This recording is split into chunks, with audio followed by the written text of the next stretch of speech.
All right, folks, we are back here on WOTH 1370 AM on Issues and Answers. I am Scott Cannon. Over there is Reverend Delwyn Campbell. Yep. Yes. And I want to, before we get into this thing, I want to go ahead and get the disclaimer out of the way Okay. because I know there's going to be some things said in this segment. But the views expressed by the hosts and callers of this show are not necessarily the views of WLTH radio owners, management, staff, sponsors, or advertisers. That being said, we are not in the media muzzling business. Right. If you say something controversial, that's on you, boo. Mm-hmm. All right. So, Lake County Prosecutor Bernard Carter has announced that a grand jury will determine if criminal charges should be brought in the November 2019 shooting of an 83-year-old man by Gary police officers.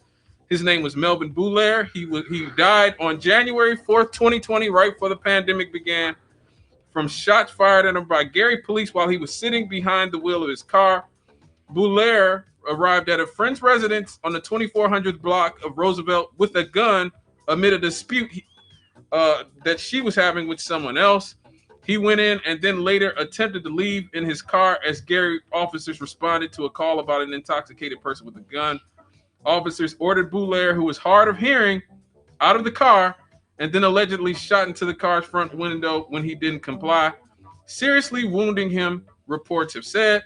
Approval and jury selection for the Superior Court petition to convene a grand jury in Bouler's death will take 6 to 8 weeks. The prosecutor's office said in a release Monday. Witnesses will be called a week later, the release said, and it could take several sessions before a decision on whether the level charges will be made. Now, just reading this article right here, and from what I've seen of the case, now, it doesn't say that he pointed the gun at the officers. It just said they shot in the car. Right. So just because he had a gun, now we live in a country with the Second Amendment, where people are allowed to have guns in their car, especially in the state of Indiana, where we just talked about some weeks ago. We're going to be the rootinest, tootinest, shootingest state in the union because we're not even going to have like a concealed carry. You know, you'll just be able to carry a gun wherever you want, whenever you want.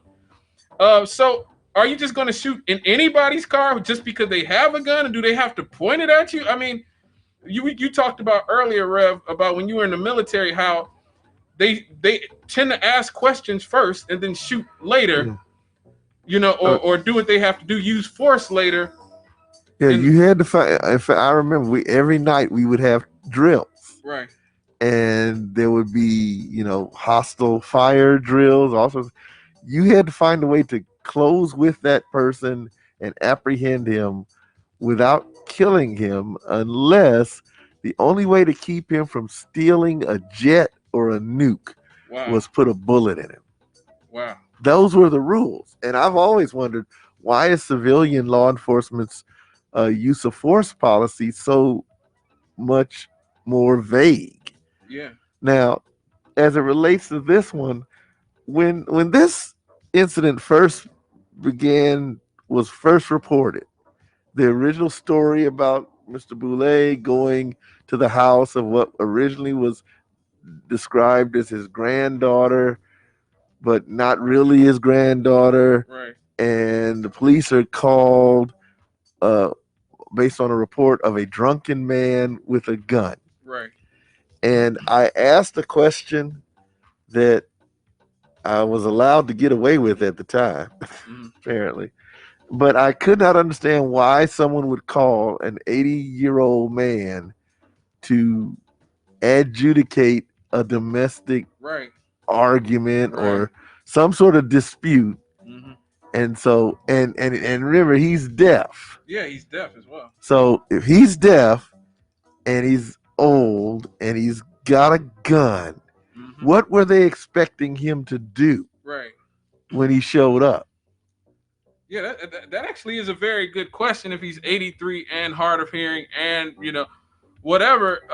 So, but that hasn't been answered. Let me get to this phone call really quick. Hello, caller. Hey, Scott. Yes. Okay, I was just reading in the paper reference to the gun permit law. There's a state senate that's blocking the repeal of the permit law, so it's not going to go through. Well, all right. Thank you for telling us that. I did see that. They are blocking it for going through.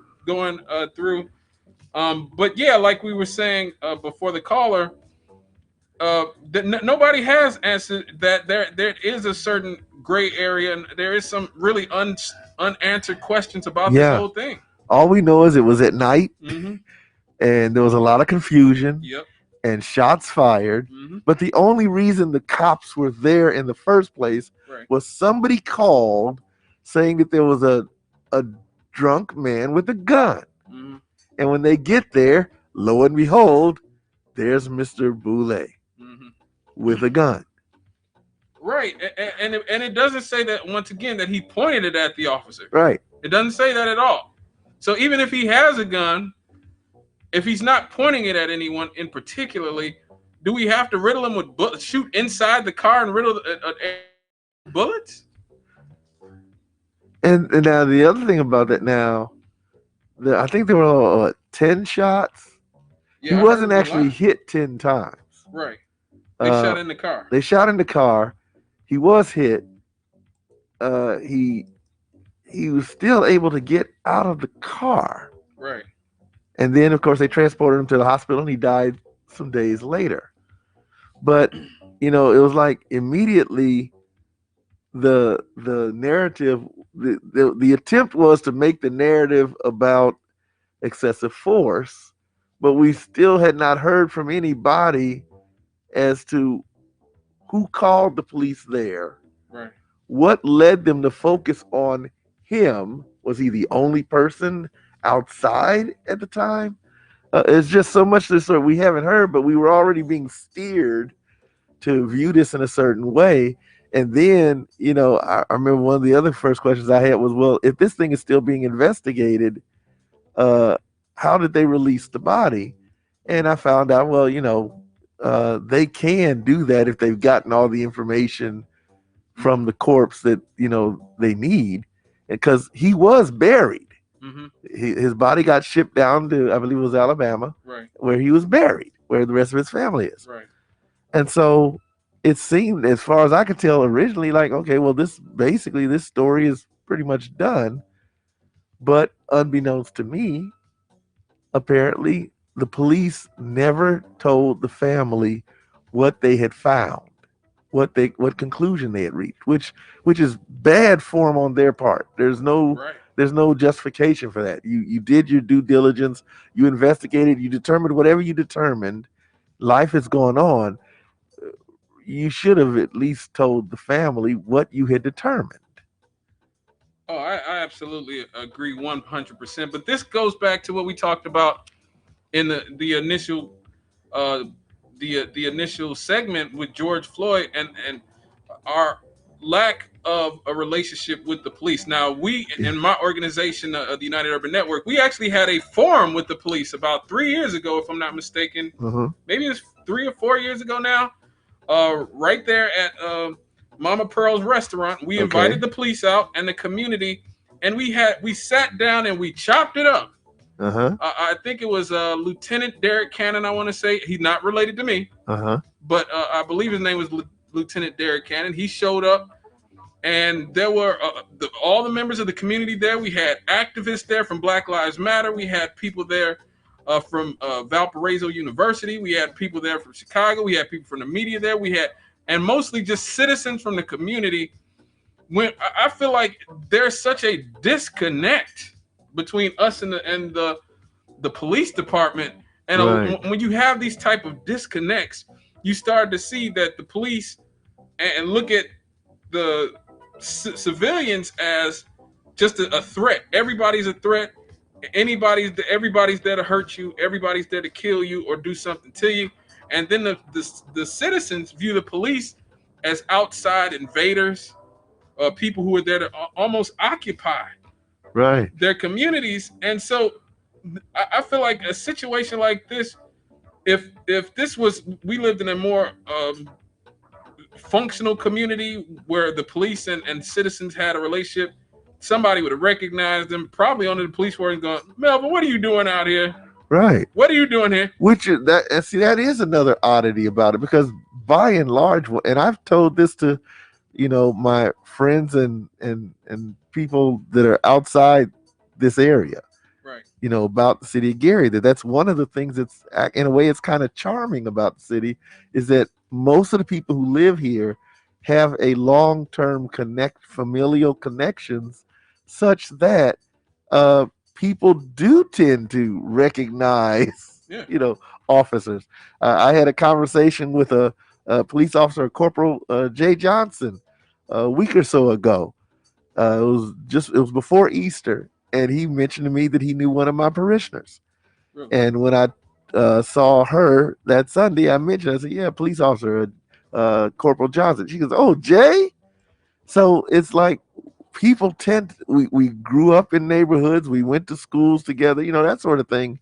It would seem to lessen the feeling of alienness that is all these community relationships, and that we often hear about when situations arise of use of force incidents. It always seems to be brought up in that investigation about the alienation between the police and the communities. Well, that shouldn't be in Gary. Well, I mean, a lot of our cops aren't from here though. Like some of our cops aren't from here. I remember having to deal with one in my community who actually came to my house over a car that had flat tire. There was a car that had a flat tire in our Uh-huh. driveway, and this police officer, uh, I'll just say he didn't act like he was from around here. He didn't seem like he was around here. Uh-huh. He said, we're gonna take this car. We're gonna tow this car, and we're like, it's just got a flat tire. Why are you trying to take the car?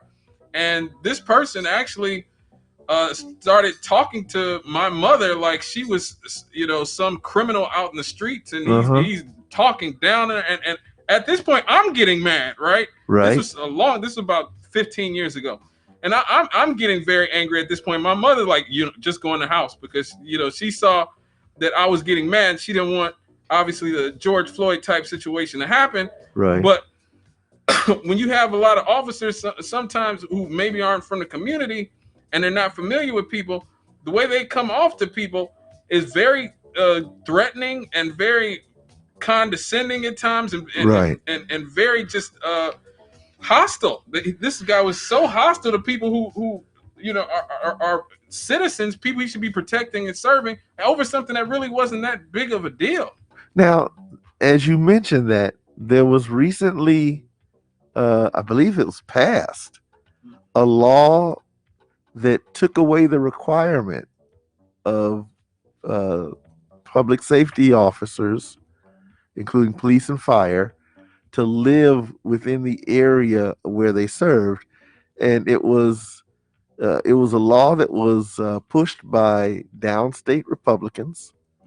I believe it was a state representative. I can't remember his name, but it was because a fireman in his area had bought a house, uh, or had moved in the house where his parents had lived, and so it took him out of farther away than 50 miles from the city where he worked, and so he wanted to be able to keep his job. But at the time, the area representatives, the Northwest Indiana representatives, were fighting against this state law and suggesting that they should leave it to the local communities to determine how to deal with these situations, which to me would normally be a conservative Right. position to take, not a progressive position to take. And so it was interesting to read about this law that had passed. I don't know if it's been signed by the governor or not, but where the roles had kind of been reversed. That what I would think of as a conservative position was being argued by the Northwest Indiana Democrats, and what is a very uh, state's power grab was being advanced by the Republicans downstate, and it all was in order so that some fireman somewhere could keep his job. I think it's in Indianapolis, and be able to enjoy, living in the house that I guess he had inherited from his parents. Well, one thing for me about it is I would prefer to have police and fire who are familiar with the community. If you're not going to require that they live here, then you should require that those departments aggressively seek to maintain open lines of communications with those communities. It just seems to be good business for police and fire to maintain good lines of communications with the community in which they serve so that you don't have confusion. Agreed. We're going to have to go to a break in a minute. Hold on, caller, to after the break. Don't go anywhere. We want to talk to you. Oh, Reverend Campbell, Ted Brown on Facebook says, give him a call after the show. Ted Brown. Yes, and he left his phone number for you to give him a call. Well, all righty then. All right. So, but give us a call. 219-885-1371. That number again is 219-885-1371. This is an Issues and Answers, and we will be right back after this.